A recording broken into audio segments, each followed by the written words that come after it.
When my mom found out that she was pregnant, the doctors told her that she should have an abortion because it was such a high-risk pregnancy, considering she had an abortion when she was 16 and a few miscarriages in between that and my big brother and I.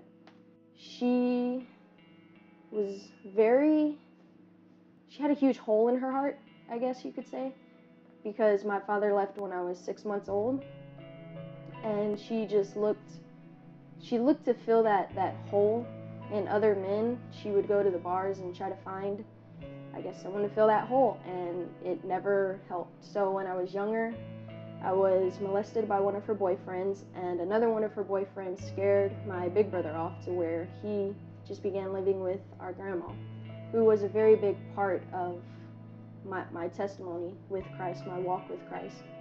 When I was 8 years old, my mom took me out of school because she got hooked on cocaine and she was bipolar, so she was taking prescription medications on top of that. There were countless days where I would go without food. I had no friends except for the one that lived right next door to me.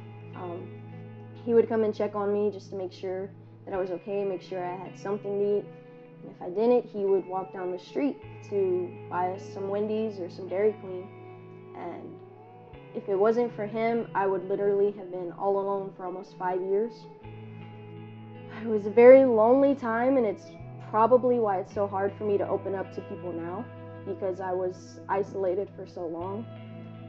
I found a man when I was almost 16 who brought me closer to God, but after a couple of years we fell into temptation because we started living together.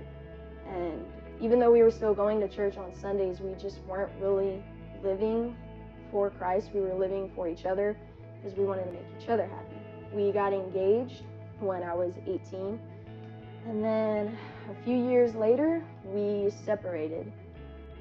So my very good friend, Amy Smith, last year invited my little brother, Nathan, to Underground, and he invited me, so all three of us came to Underground for the first time last year, and it has completely changed my life.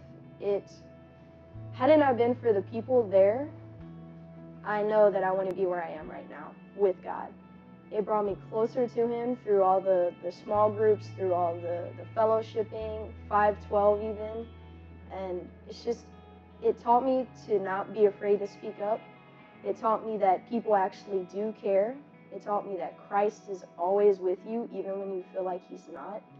And it's just really taught me to be myself, because my identity is in Christ, and as long as that I know that, then I'm not going to fail. So out of all the things that I've been through, I would say that the hardest thing was ending the 6-year relationship with my ex. But now, looking back at it, it's probably the greatest thing that has ever happened to me. Because at the time, yes, I was broken, and I thought that nothing good was going to come of it. But now, walking with Christ and having that hole filled, I know that He's all I need. I don't need an earthly man to fill a hole. I need Christ.